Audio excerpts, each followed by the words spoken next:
Hello, সবাইকে শুভেচ্ছা, অভিনন্দন, ভালোবাসা। সবাই সুস্থ থাকো, ভালো থাকো। আচ্ছা, তোমরা একটা জিনিস লক্ষ্য করেছো, কাল কিন্তু নরেন্দ্র মোদী আমাদের কলকাতা মানে পশ্চিমবাংলায় এসেছিল।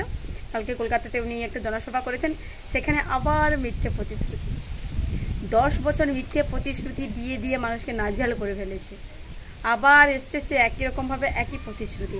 তোমরাও ভাই নরেন্দ্র মোদীর মিটিং মিছিলে কেন যাচ্ছ বলো তো? আচ্ছা, তোমরা প্রশ্ন নরেন্দ্র মোদীকে করতে পারছো না যে আপনি এর আগেও তো অনেক প্রতিশ্রুতি দিয়েছিলেন, তো কটা প্রতিশ্রুতি পালন করেছেন?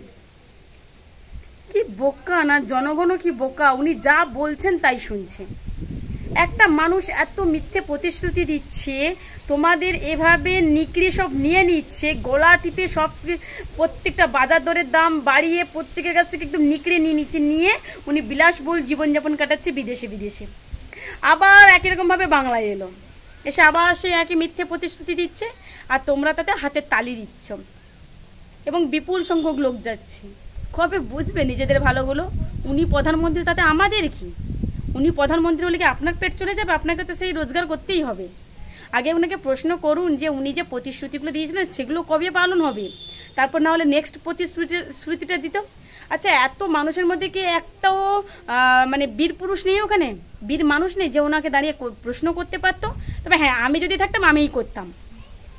জানি না নরেন্দ্র মোদীকে কোনো সামনে থেকে দেখতে পাবো কিনা, আমি দাঁড়িয়েই প্রশ্ন করতাম যে আগে যে প্রতিশ্রুতিগুলো দিয়েছিলেন ওগুলো কবে পালন হবে, ওগুলো কবে পালন করবে? আবার সে এক মিথ্যে প্রতিশ্রুতি দিয়েছে। আজকে উনি এসে বলছেন যে তৃণমূলের প্রত্যেকটা নেতাদের বাড়িতে ইডি সিবিআই পাঠিয়ে ওনাদেরকে গ্রেপ্তার করানো হয়েছে। ওনার নরেন্দ্র মোদী বলছে আমি খাবো না আর খেতে দেবো না। কি ভাবুন, মানুষকে কীভাবে বোকা বানাচ্ছে। আজকে তৃণমূল নেতারা চোর, আর আপনি তো সেই নেতাদেরকে নিয়ে, সেই চোরদেরকে নিয়ে ওয়াশিং মেশিনে ঢুকিয়ে একদম সাফ করে ডাকাত বানিয়ে দিচ্ছেন। আপনি দেশের কিটা রেখেছেন বলুন তো? তোমরা এসব প্রশ্ন নরেন্দ্র মোদীকে জিজ্ঞেস করবে না, বলবে না যে আজকে দেশটা কেন বিক্রি হয়ে যাচ্ছে?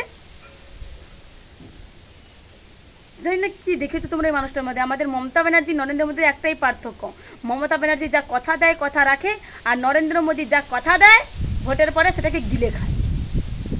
আর প্রতিশ্রুতি পালন করা তো দূরের কথা। সত্যি তোমরা খুবই বোকা। ভালো মানুষকে খারাপ বলো, খারাপ মানুষকে ভালো বলো, কখনো নিজের ভালোটা বুঝবে না। তো যাই হোক, এটুকু বলছি, উনি এসেছেন খুব ভালো, আমাদের বাংলা এসেছেন। ওনাদেরকে অপমান তো আমাদের করেইনি, কারণ আমাদের বাংলা মাননীয় মুখ্যমন্ত্রী সবাইকে এই শিক্ষাটা দেয়নি যে কাউকে অসম্মান করা। তো উনি এসে ভালোভাবে জনসভা করেছে, বাট কোনো লাভ হবে না। হার্ডলি 5টা থেকে 6টা সিটই রেডি দেখো, 10টা উপরে তো ক্রস করতেই পারবেই না, মিলিয়ে নিও।